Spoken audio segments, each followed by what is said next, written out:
നമസ്കാരം. TCV prime time ന്യൂസിലേക്ക് സ്വാഗതം. ആദ്യം പ്രധാന വാർത്തകൾ. ഐശ്വര്യത്തിന്റെയും സമൃദ്ധിയുടെയും കണി കണ്ട് മലയാളികൾ. സമാധാനത്തിന്റെയും ഐശ്വര്യത്തിന്റെയും സന്ദേശവുമായി നാടെങ്ങും വിഷു ആഘോഷിച്ചു.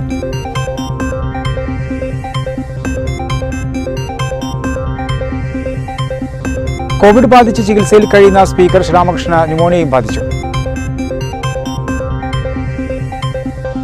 വിപണിയിൽ കോഴിയിറച്ചി വില കുതിക്കുന്നു. ഉൽപാദന ചെലവ് വർദ്ധിക്കുന്നതും ചൂട് കൂടുന്നതുമാണ് വില വർധനവിന് കാരണം.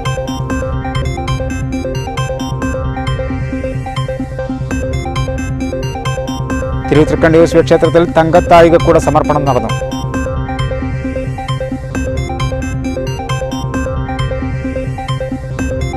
കുറവില്ലാതെ കൊറോണ കണക്കുകൾ. പ്രതിദിന കണക്ക് 8000 കടന്നു കുതിക്കുന്നു. 8778 പേർക്ക് പുതുതായി രോഗം. 24 മണിക്കൂറിനിടെ 65,258 സാമ്പിളുകൾ പരിശോധിച്ചു. ടെസ്റ്റ് പോസിറ്റിവിറ്റി നിരക്ക് 13.45%. 22 മരണങ്ങൾ കൂടി സ്ഥിരീകരിച്ചു. 2642 പേർ രോഗമുക്തരായി. ജില്ലയിൽ 888 പേർക്ക് പുതുതായി രോഗം. 261 പേർക്ക് രോഗമുക്തി.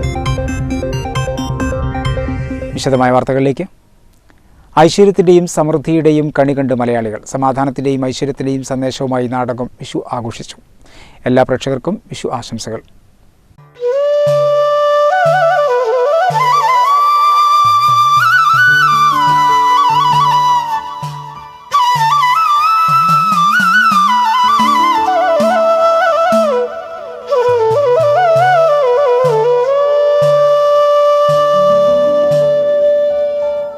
പുത്തൻ പ്രതീക്ഷകളും സമൃദ്ധിയുടെ സ്മരണകളുമായി മലയാളികൾ വിഷുക്കണി ദർശിച്ചു.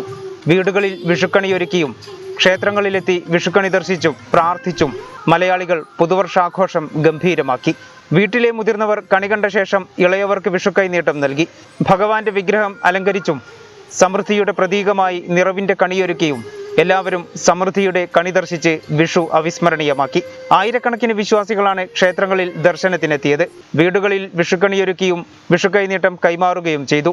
വഴിക്കടവ് കാരക്കോട് ദേവീക്ഷേത്രത്തിൽ മഠാധിപതി ഡോക്ടർ ധർമാനന്ദ സ്വാമികൾ വിഷുക്കണി ദർശനത്തിനെത്തിയ എല്ലാ വിശ്വാസികൾക്കും വിഷുക്കൈനീട്ടം നൽകി. നാണയങ്ങളും അപ്പം, മധുരം, പ്രസാദം എന്നിവയും കൈനീട്ടമായി നൽകി.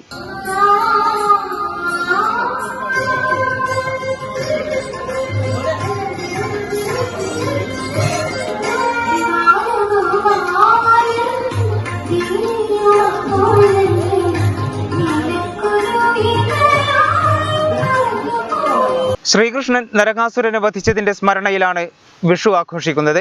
മേടം 1 വിഷുവായി ആഘോഷിക്കുന്നതോടൊപ്പം പുതുവർഷ പിറവി കൂടിയാണ് മലയാളികൾക്ക്. വർഷം മുഴുവൻ നീണ്ടു നിൽക്കേണ്ട ഐശ്വര്യത്തിന്റെയും സമൃദ്ധിയുടെയും പ്രതീകമായാണ് സമൃദ്ധമായ വിഷുക്കണി ഒരുക്കുന്നത്. വിഷുവിന് സമൃദ്ധി കണി കണ്ടാൽ ആ വർഷം മുഴുവൻ ഐശ്വര്യവും നന്മയും സമൃദ്ധിയും ഉണ്ടാകുമെന്നാണ് വിശ്വാസം. കോവിഡ് ബാധിച്ച് ചികിത്സയിൽ കഴിയുന്ന സ്പീക്കർ പി ശ്രീരാമകൃഷ്ണന് ന്യൂമോണിയയും ബാധിച്ചു. തിരുവനന്തപുരം മെഡിക്കൽ കോളേജ് ആശുപത്രിയിൽ ചികിത്സയിലുള്ള സ്പീക്കറെ ICUയിലേക്ക് മാറ്റി. പ്രത്യേക മെഡിക്കൽ ബോർഡ് രൂപീകരിച്ചാണ് അദ്ദേഹത്തിന്റെ ചികിത്സ പുരോഗമിക്കുന്നത്. സ്പീക്കറുടെ ആരോഗ്യനില തൃപ്തികരമാണെന്ന് ഡോക്ടർ അറിയിച്ചു. ശ്രീരാമകൃഷ്ണന് ഹൃദയ സംബന്ധമായ പ്രശ്നങ്ങൾ ഉള്ളതിനാലായിരുന്നു തീവ്രപരിചരണ വിഭാഗത്തിൽ പ്രവേശിപ്പിച്ചത്. പ്രത്യേക മെഡിക്കൽ ബോർഡ് രൂപീകരിച്ചാണ് അദ്ദേഹത്തിന്റെ ചികിത്സ പുരോഗമിക്കുന്നത്. 2 ദിവസം മുമ്പായിരുന്നു അദ്ദേഹത്തിന് കോവിഡ് സ്ഥിരീകരിച്ചത്. ഔദ്യോഗിക വസതിയിൽ നിരീക്ഷണത്തിൽ കഴിയുന്നതിനിടെ അദ്ദേഹത്തെ ആശുപത്രിയിലേക്ക് മാറ്റിയത്. ഡോളർ കടത്ത് കേസുമായി ബന്ധപ്പെട്ട് അദ്ദേഹത്തെ കസ്റ്റംസ് ചോദ്യം ചെയ്തിരുന്നു. ഇതിന് പിന്നാലെയാണ് കോവിഡ് സ്ഥിരീകരിച്ചത്. ഇതിന് പിന്നാലെ തന്നെ അദ്ദേഹത്തെ ചോദ്യം ചെയ്ത കസ്റ്റംസ് ഉദ്യോഗസ്ഥരും നിരീക്ഷണത്തിൽ പ്രവേശിച്ചിരുന്നു. കോവിഡ് വ്യാപനത്തിൽ പശ്ചാത്തലത്തിൽ സംസ്ഥാനത്ത് കോവിഡ് നിയന്ത്രണങ്ങൾ കർശനമാക്കിയിട്ടുണ്ട്. ഹോട്ടലുകൾക്കും കടകൾക്കും രാത്രി 9 മണി വരെ മാത്രം പ്രവർത്തിക്കാം. 50% ആളുകളെ മാത്രമേ ഹോട്ടലിൽ പ്രവേശിക്കാൻ അനുമതിയുള്ളൂ. എല്ലാവർക്കും നന്ദി അറിയിച്ച് KT ജലീൽ നാട്ടിലേക്ക് മടങ്ങി. മുഖ്യമന്ത്രിക്കും മറ്റു മന്ത്രിമാർക്കും പ്രത്യേകം നന്ദി അറിയിച്ച് തന്റെ സമ്പാദ്യത്തെക്കുറിച്ച് വെളിപ്പെടുത്തിയും ഫേസ്ബുക്കിൽ KT ജലീൽ കുറിപ്പ് പോസ്റ്റ് ചെയ്തു. ബന്ധുനിയമന വിവാദത്തിൽ ലോകായുക്ത വിധിയെ തുടർന്ന് കഴിഞ്ഞ ദിവസമാണ് KT ജലീൽ മന്ത്രിസ്ഥാനം രാജിവെച്ചത്. ഇതിനുശേഷം നാട്ടിലേക്കു തിരിച്ച ജലീൽ അതുവരെ ഫോണിൽ പോലും ഒരാളുമായും ബന്ധപ്പെട്ടിരുന്നില്ല. ഇതിനുശേഷമാണ് തന്റെ സമ്പാദ്യം വെളിപ്പെടുത്തിയും കൂടെ നിന്ന മുഖ്യമന്ത്രി അടക്കമുള്ളവർക്ക് നന്ദി അറിയിച്ചും ജലീൽ ഫേസ്ബുക്കിൽ കുറിപ്പ് പോസ്റ്റ് ചെയ്തത്. 10 വർഷത്തെ MLA ശമ്പളവും 5 വർഷത്തെ മന്ത്രി ശമ്പളവും മാസാമാസം ആവശ്യത്തിനുള്ളതെടുത്തിട്ട് ട്രഷറി അക്കൗണ്ടിൽ കഴിഞ്ഞ മാസത്തെ ശമ്പളമടക്കം 2,10,000 രൂപയാണ് ശേഷിക്കുന്നതെന്ന് ജലീൽ കുറിച്ചു. നിയമസഭാ സാമാജികർക്കുള്ള ലോൺ വകയിലെടുത്ത 5 ലക്ഷം രൂപയിലേക്ക് 1 ലക്ഷം രൂപ കൂടി തിരിച്ചടച്ചാൽ ബാക്കി 1,10,000 രൂപയായിരിക്കും ഉണ്ടാവുക. ഒരു നയാ പൈസ സർക്കാരിൻ്റെതോ ഏതെങ്കിലും വ്യക്തികളുടേതോ ഒരു കണികയെങ്കിലും എൻ്റെ കയ്യിൽ പറ്റാതെ അത്ര സൂക്ഷ്മത പുലർത്തിയിട്ടുണ്ടെന്നും ജലീൽ പറഞ്ഞു. പിതൃവാത്സല്യത്തോടെ സ്നേഹിച്ചും ശാസിച്ചും ഉപദേശിച്ചും മുഖ്യമന്ത്രി നടത്തിയ ഇടപെടലുകൾ ജീവിതത്തിൽ മറക്കാനാകില്ല. മന്ത്രിസഭയിലെ എല്ലാ അംഗങ്ങളും പ്രകടിപ്പിച്ച ഐക്യദാർഢ്യവും സഹകരണവും എടുത്തു പറയേണ്ടതാണ്. കോടിയേരി ബാലകൃഷ്ണനും വിജയരാഘവനും സഹോദരന്മാരെ പോലെ എപ്പോഴും കൂടെയുണ്ടായിരുന്നു. വകുപ്പിലെ ജീവനക്കാർക്കും നന്ദി പറയാനും അദ്ദേഹം മറന്നില്ല. ഇടതുപക്ഷത്തെ മന്ത്രി എന്ന നിലയിൽ പരമാവധി ഉപകാരം ജനങ്ങൾക്ക് ചെയ്യാൻ ശ്രമിച്ചിട്ടുണ്ടെന്നും അദ്ദേഹം വ്യക്തമാക്കുന്നു.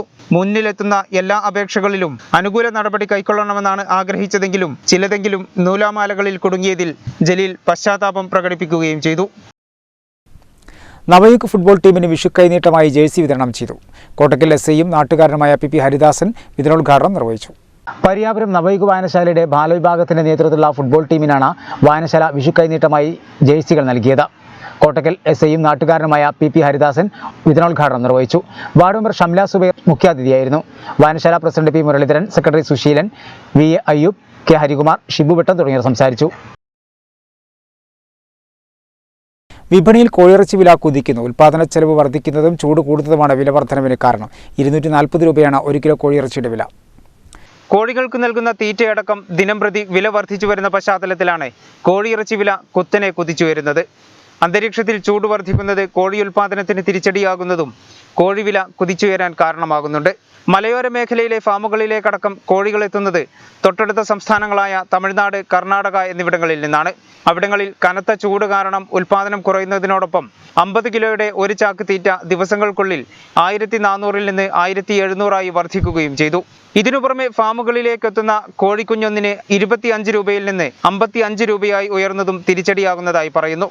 അതേസമയം മേഖലയിലെ കോഴി കർഷകരെ സംബന്ധിച്ചിടത്തോളം വെള്ളത്തിന്റെ ലഭ്യത പ്രധാന പ്രശ്നങ്ങളിലൊന്നാണ്. ഇക്കാരണത്താൽ പല ഫാമുകളിലും ഇപ്പോൾ കോഴിയില്ലാത്ത സ്ഥിതിയുണ്ടെന്ന് കർഷകനായ പുല്ലാട്ട് ഷംസുദ്ദീൻ പറയുന്നു. നിലവിലെ സ്ഥിതി തുടർന്നാൽ റമദാനും ഈദും എത്തുന്നതോടെ കോഴിവില കുതിച്ചുയരുമെന്നാണ് കണക്കാക്കുന്നത്. CPI തിരൂർ മണ്ഡലം സെക്രട്ടറിയും തിരൂർ അർബൻ ബാങ്ക് വൈസ് ചെയർമാനുമായിരുന്ന CA സൈതലവിയുടെ 3ാം ചരമവാർഷിക ദിനത്തിന്റെ ഭാഗമായി അനുസ്മരണം സംഘടിപ്പിച്ചു.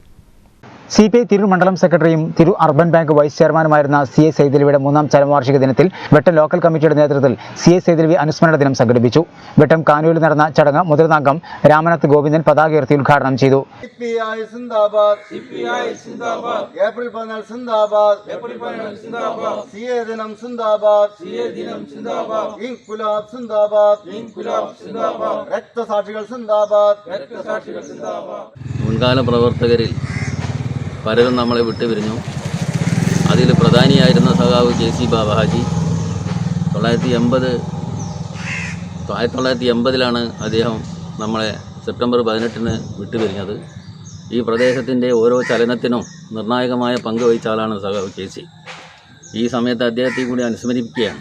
അതുമാത്രമല്ല, സഖാവ് CA സൈതലവി അദ്ദേഹം കിസാൻ സഭ രംഗത്ത് പ്രവർത്തിച്ചുകൊണ്ട് പാർട്ടിയുടെയും ബഹുജന സംഘടനകളുടെയും നേതൃത്വത്തിൽ വന്നിട്ടുള്ള ഒരു വ്യക്തിയാണ്. അദ്ദേഹം നമ്മെ വിട്ടുപിരിഞ്ഞിട്ട് 3 വർഷമായി. കൂടാതെ കാർഷിക തൊഴിലാളി രംഗത്ത് പ്രവർത്തിക്കുന്ന സഖാവ് AP വാസു. മണ്ഡലം എക്സിക്യൂട്ടീവ് അംഗം C അർമുഖൻ അധ്യക്ഷനായിരുന്നു. PV ഷുക്കൂർ, ലത്തീഫ് കാനൂർ എന്നിവർ സംസാരിച്ചു. PP കുട്ടൻ, കലോറ സുരേഷ്, KT മുഹമ്മദ് കുട്ടി, R ജനാർദ്ദനൻ എന്നിവർ നേതൃത്വം നൽകി.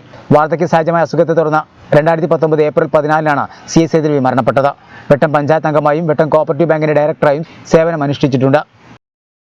പോഷൻ അഭിയാൻ പദ്ധതി പ്രകാരം അമ്പുമല കോളനിയിലെ ഭക്ഷണ കിറ്റ് വിതരണം ചെയ്തു. Vaninoor shine arts and sports club പ്രവർത്തകരാണ് നിലമ്പൂർ അമ്പുമല ആദിവാസി കോളനിയിൽ ഭക്ഷണ കിറ്റ് വിതരണം ചെയ്തത്. കേന്ദ്ര സർക്കാരിന്റെ പോഷൻ അഭിയാൻ പദ്ധതിയുടെ ഭാഗമായി Vaninoor shine arts and sports club പ്രവർത്തകർ നിലമ്പൂർ അമ്പുമല ആദിവാസി കോളനിയിൽ ഭക്ഷണ കിറ്റ് വിതരണം ചെയ്തു. എല്ലാവർക്കും പോഷക ഭക്ഷണം ലഭ്യമാക്കുന്നതിനായി കേന്ദ്ര സർക്കാർ ആവിഷ്കരിച്ച പദ്ധതിയാണിത്. അമ്പുമല ആദിവാസി കോളനിയിലെ 25 കുടുംബങ്ങൾക്ക് ആവശ്യമായ കടല, ചെറുപയർ, പരിപ്പ്, ഉഴുന്ന് തുടങ്ങിയ പോഷക ഭക്ഷണങ്ങളും അരിപ്പൊടി, ഉപ്പ്, പഞ്ചസാര, മുളക്, ഓയിൽ, ജീരകം, സോപ്പ് തുടങ്ങിയ 20 അവശ്യ വസ്തുക്കളുമാണ് വിതരണം ചെയ്തത്. കൂടാതെ തണുപ്പിനെ പ്രതിരോധിക്കാൻ പായ, പുതപ്പ് എന്നിവയും വിതരണം ചെയ്തു. മുൻ വർഷങ്ങളിലും ക്ലബ്ബ് അംഗങ്ങൾ ആദിവാസി മേഖലകളിൽ ഭക്ഷ്യക്കിറ്റ് വിതരണം ചെയ്തിരുന്നു.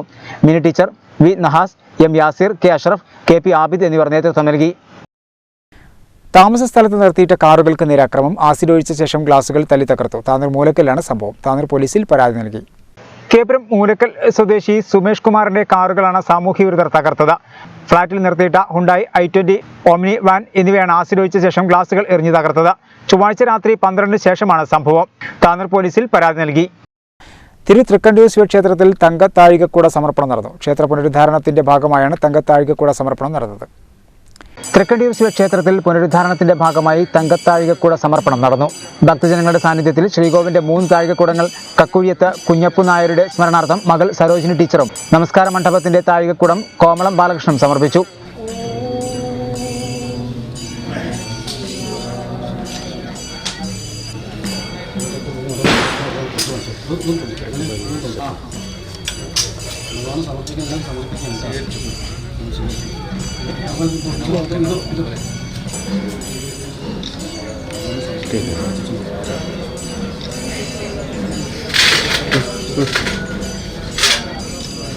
തൊള്ളായിരത്തി 47 മുതൽക്ക് 979 വരെയും ഈ ക്ഷേത്രത്തിലെ ഉത്സവത്തിൻ്റെ ദീപം മുന്നിൽ പിടിച്ച് നടത്തുക എൻ്റെ അച്ഛൻ അക്കൂഴത്ത് കുഞ്ഞപ്പു നായരായിരുന്നു. എൻ്റെ അമ്മ യശസ്വരിയായ ശാരദമ്മ അവരും ഈ ക്ഷേത്രത്തിലെ നിത്യഭക്തയായിരുന്നു. അവരുടെ പാരമ്പര്യം തുടർന്ന് വന്ന് ഞാനും എൻ്റെ 16-ാം വയസ്സ് മുതൽ ഈ ക്ഷേത്രത്തിൽ വന്ന് തൊഴ പതിവായിരുന്നു. ഇവിടുത്തെ നാരായണീയം വായന, ഭാഗവത സപ്താഹങ്ങൾ, നാമജപങ്ങൾ എല്ലാ കൃത്യങ്ങളിലും ഞാൻ മുന്നിട്ട് നിന്നതായി ഓർക്കുന്നു. ഇപ്പോൾ കൊല്ലമായി കൊറോണ കാലം മുതൽക്ക് ക്ഷേത്രത്തിൽ അങ്ങനെ വരാറില്ല. എങ്കിലും എൻ്റെ മകൻ പ്രാർത്ഥിച്ചതനുസരിച്ച് ഈ ക്ഷേത്രത്തിൽ താഴികക്കുട സമർപ്പണം ചെയ്യാൻ സാധിപ്പിച്ചു തന്ന തൃക്കണ്ടൂരപ്പനും 1000 നമസ്കാരം. ഓം നമഃ ശിവായ, ഓം നമഃ ശിവായ, ഓം നമഃ ശിവായ. ചടങ്ങിൽ Devaswom executive officer Satheesh Kumar, convener Sivasankaran Nair, Alampatta Krishnankutty, T V Balasubramanian, Sukumaran, Ravunnikutty, Mohanan, Harindran തുടങ്ങിയവർ പങ്കെടുത്തു. ഏഴൂർ ശ്രീ ശിവസുബ്രഹ്മണ്യ സ്വാമി ക്ഷേത്രത്തിൽ വിഷുക്കണി ദർശനത്തിന് നിരവധി ഭക്തരെത്തി. പുലർച്ചെ 4:30 കോവിഡ് പ്രോട്ടോകോൾ പാലിച്ചാണ് ദർശനത്തിന് സൗകര്യമൊരുക്കിയത്. ഏഴൂർ ശ്രീ ശിവസുബ്രഹ്മണ്യ സ്വാമി ക്ഷേത്രത്തിൽ വിഷുക്കണി ദർശനത്തിന് നിരവധി ഭക്തരാണ് എത്തിയത്. പുലർച്ചെ 4:30 കോവിഡ് പ്രോട്ടോകോൾ പാലിച്ചുകൊണ്ട് ഭക്തർക്ക് ദർശനം നടത്താനുള്ള ക്രമീകരണങ്ങളാണ് സജ്ജമാക്കിയിരുന്നത്. മേൽശാന്തി ഇരിപ്പമണ്ണമനയിൽ ശ്രീകാന്ത് നമ്പൂതിരിയുടെ നേതൃത്വത്തിൽ ക്ഷേത്രത്തിലെത്തിയ എല്ലാ ഭക്തജനങ്ങൾക്കും വിഷു കൈനീട്ടവും നൽകി. ദേശീയ അഗ്നിരക്ഷാ ദിനത്തിന്റെ ഭാഗമായി ബോധവൽക്കരണ ലഘുലേഖ വിതരണവും സൈക്കിൾ സ്റ്റോൺ സംഘത്തിന് സ്വീകരണവും നൽകി.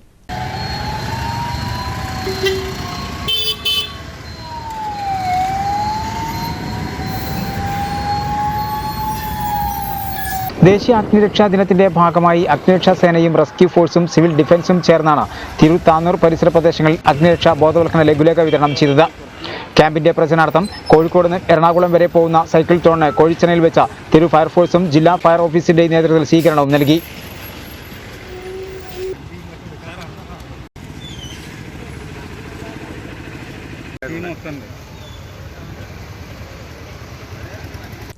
മലപ്പുറത്ത് കോൺഗ്രസിൽ ആര്യാടൻ യുഗം അവസാനിക്കുന്നു. ആര്യാടനൊപ്പം നിന്നിരുന്ന എ ഗ്രൂപ്പ് നേതാക്കളിൽ ഭൂരിഭാഗവും വി പ്രകാശ് പക്ഷത്തേക്ക് ചേക്കേറി. ഇക്കുറി ആര്യാടൻ ഷൗക്കത്തിന് സീറ്റ് നൽകാതിരുന്നതും DCC പ്രസിഡന്റ് സ്ഥാനം തിരിച്ചെടുത്തതുമെല്ലാം ഇതിന്റെ ഭാഗമാണെന്നാണ് സൂചന. മലപ്പുറം ജില്ലാ കോൺഗ്രസ് എന്നാൽ ആര്യാടൻ മുഹമ്മദ് എന്നായിരുന്നു അടുത്ത കാലം വരെയുള്ള അവസ്ഥ. മലപ്പുറം ജില്ലയുടെ രൂപീകരണം മുതലിങ്ങോട്ട് ആര്യാടൻ പറയുന്നതിനപ്പുറം ജില്ലയിലെ കോൺഗ്രസ് പോയിട്ടില്ല. എന്നാൽ ആര്യാടൻ മുഹമ്മദ് തെരഞ്ഞെടുപ്പ് രാഷ്ട്രീയം ഉപേക്ഷിച്ച 2016 മുതലിങ്ങോട്ട് കാര്യങ്ങൾ മാറിമറിഞ്ഞു. അന്ന് നിയമസഭാ തെരഞ്ഞെടുപ്പിൽ ആര്യാടൻ ഷൗക്കത്ത് തോൽക്കുക കൂടി ചെയ്തതോടെ നിലമ്പൂരിൽ എ ഗ്രൂപ്പിനുള്ളിൽ ആര്യാടൻ വിരുദ്ധന്മാർ ശക്തി പ്രാപിക്കാൻ തുടങ്ങി. ആര്യാടൻ മുഹമ്മദിന്റെ വിശ്വസ്തനായിരുന്ന VA കരീമിനെ DCC പ്രസിഡന്റാക്കാനുള്ള ശ്രമം അന്നത്തെ KPCC അധ്യക്ഷൻ VM സുധീരൻ തടഞ്ഞപ്പോൾ മുതൽ കാര്യങ്ങൾ ആര്യാടന്റെ കൈവിട്ടു പോകാൻ തുടങ്ങി. നിലമ്പൂർ സീറ്റിലുണ്ടായ പരാജയത്തിന് മറുപടി നൽകാൻ ആര്യാടൻ ഷൗക്കത്ത് കഴിഞ്ഞ 5 വർഷമായി മണ്ഡലത്തിൽ നിറഞ്ഞുനിന്ന് പ്രവർത്തിച്ചു. സംസ്കാര സാഹിതി ചെയർമാൻ എന്ന നിലയിൽ 2 തവണ KPCC അധ്യക്ഷന്മാർ കാസർഗോഡ് നിന്നും തിരുവനന്തപുരത്തേക്ക് നയിച്ച ജാഥകൾക്ക് മുന്നോടിയായി സാംസ്കാരിക സാഹിതി കലാജാഥയും നടത്തി. ഇക്കുറി നിയമസഭാ തെരഞ്ഞെടുപ്പിൽ നിലമ്പൂർ സീറ്റ് VV പ്രകാശിന് നൽകി മത്സരത്തിൽ നിന്നും പിന്മാറിയപ്പോൾ പകരമായി ലഭിച്ച DCC പ്രസിഡന്റ് സ്ഥാനം 20 ദിവസത്തിനു ശേഷം തിരിച്ചെടുക്കുക കൂടി ചെയ്തതോടെ ആര്യാടൻ ക്യാമ്പ് നിരാശയിലാണ്. മുൻപ് ആര്യാടൻ മുഹമ്മദിന്റെ വിശ്വസ്തനായിരുന്ന KPCC general secretary E Muhammad Kunhi Aryadan ഷൗക്കത്തിന് DCC അധ്യക്ഷ സ്ഥാനം നൽകിയതിനെതിരെ പരസ്യമായി രംഗത്ത് വരികയും ചെയ്തിരുന്നു. കോൺഗ്രസ് രാഷ്ട്രീയത്തിലെ ചാണക്യൻ എന്നറിയപ്പെടുന്ന ആര്യാടൻ മുഹമ്മദിന് ഇത് തിരിച്ചടിയുടെ കാലമാണ്.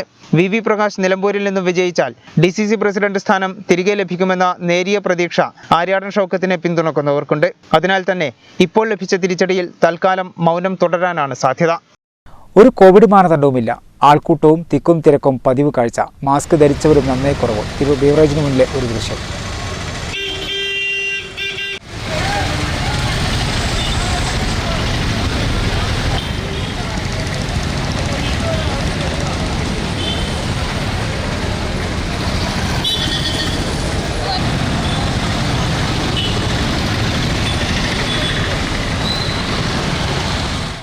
സംസ്ഥാനത്ത് കോവിഡ് വ്യാപനം അതീവ ഗുരുതരമായ ഘട്ടത്തിലേക്ക്. പുതുതായി 8778 പേർക്ക് കോവിഡ് സ്ഥിരീകരിച്ചു. 24 മണിക്കൂറുടെ 65,258 സാമ്പിളുകളാണ് പരിശോധിച്ചത്. ടെസ്റ്റ് പോസിറ്റിവിറ്റി നിരക്ക് 13.45 ആണ്. 22 മരണങ്ങൾ കൂടി സ്ഥിരീകരിച്ചു. ആകെ മരണസംഖ്യ 4836 ആയി. 2642 പേർ രോഗമുക്തരായി. ജില്ലയിൽ രോഗികൾ ഗണ്യമായി വർദ്ധിച്ചു. 888 പേർക്ക് പുതുതായി രോഗം ബാധിച്ചു. 261 പേർ രോഗമുക്തരായി. ആകെ മരണസംഖ്യ 622 ആയി. കോവിഡ് വ്യാപനം അതീവ രൂക്ഷമായ സാഹചര്യത്തിലേക്ക് കടക്കുകയാണ്. സംസ്ഥാനത്ത് പുതുതായി 8778 പേർക്കാണ് കോവിഡ് സ്ഥിരീകരിച്ചത്. എറണാകുളം ജില്ലയിലാണ് ഏറ്റവും കൂടുതൽ രോഗികളുള്ളത്. വയനാടാണ് ഏറ്റവും കുറവ് രോഗികൾ. 1226 പേരാണ് എറണാകുളം ജില്ലയിൽ രോഗികളായത്. കോഴിക്കോട് 1098, മലപ്പുറം 888, കോട്ടയം 816, കണ്ണൂർ 748, തിരുവനന്തപുരം 666, തൃശൂർ 544, ആലപ്പുഴ 481, പാലക്കാട് 461, കൊല്ലം 440, കാസർഗോഡ് 424, പത്തനംതിട്ട 373, ഇടുക്കി 340, വയനാട് 273 എന്നിങ്ങനെയാണ് ഓരോ ജില്ലകളിലെയും രോഗബാധിതരുടെ കണക്ക്. UK, സൗത്ത് ആഫ്രിക്ക അടക്കമുള്ള വിദേശ രാജ്യങ്ങളിൽ നിന്നുമെത്തിയ ആർക്കും തന്നെ കഴിഞ്ഞ 24 മണിക്കൂറിനകം കോവിഡ് സ്ഥിരീകരിച്ചിട്ടില്ല. 24 മണിക്കൂറിനിടെ 65,258 സാമ്പിളുകളാണ് പരിശോധിച്ചത്. ടെസ്റ്റ് പോസിറ്റിവിറ്റി നിരക്കിലും വൻതോതിലുള്ള വർധനവാണ് രേഖപ്പെടുത്തുന്നത്. 13.45% ടെസ്റ്റ് പോസിറ്റിവിറ്റി നിരക്ക്. കഴിഞ്ഞ ദിവസങ്ങളിലുണ്ടായ 22 മരണങ്ങളും കോവിഡ് മൂലമാണെന്ന് സ്ഥിരീകരിച്ചതോടെ 4836 ആണ് ആകെ മരണസംഖ്യ. അതേസമയം രോഗം സ്ഥിരീകരിച്ച് ചികിത്സയിലായിരുന്ന 2642 പേരുടെ പരിശോധനാ ഫലം നെഗറ്റീവായി. സംസ്ഥാനത്ത് വിവിധ ജില്ലകളിലായി ഇപ്പോൾ 1,90,199 പേരാണ് നിരീക്ഷണത്തിലുള്ളത്. ഇന്ന് 4 പുതിയ ഹോട്ട്സ്പോട്ടുകൾ കൂടി രൂപപ്പെട്ടിട്ടുണ്ട്. മലപ്പുറം ജില്ലയിൽ 888 പേർക്കാണ് കോവിഡ് സ്ഥിരീകരിച്ചത്. 832 പേർക്കും നേരിട്ടുള്ള സമ്പർക്കത്തിലൂടെയും 36 പേർക്ക് ഉറവിടമറിയാതെയും രോഗം സ്ഥിരീകരിച്ചു. 20,678 പേരാണ് ഇപ്പോൾ ജില്ലയിൽ നിരീക്ഷണത്തിൽ കഴിയുന്നത്. 4,050 പേർ വിവിധ ചികിത്സാ കേന്ദ്രങ്ങളിലായി നിരീക്ഷണത്തിൽ കഴിയുന്നുണ്ട്. 622 പേരാണ് ഇതുവരെ കോവിഡ് ബാധിതരായി മലപ്പുറം ജില്ലയിൽ മരണമടഞ്ഞത്. അതേസമയം 261 പേർ കൂടി രോഗമുക്തരായതോടെ ജില്ലയിൽ ആകെ രോഗമുക്തരായവരുടെ എണ്ണം 1,24,385 ആയി. പ്രധാന വാർത്തകൾ ഒരിക്കൽ കൂടി. ഐശ്വര്യത്തിന്റെയും സമൃദ്ധിയുടെയും കണി കണ്ട മലയാളികൾ. സമാധാനത്തിന്റെയും ഐശ്വര്യത്തിന്റെയും സന്ദേശവുമായി നാടെങ്ങും വിഷു ആഘോഷിച്ചു.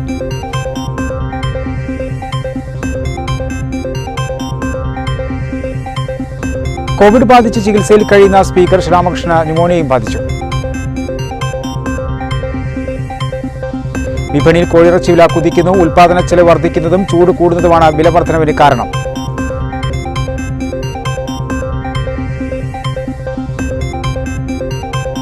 തിരൂർ തൃക്കണ്ടിയൂർ ശിവക്ഷേത്രത്തിൽ തങ്കത്താഴികക്കൂട സമർപ്പണം നടന്നു.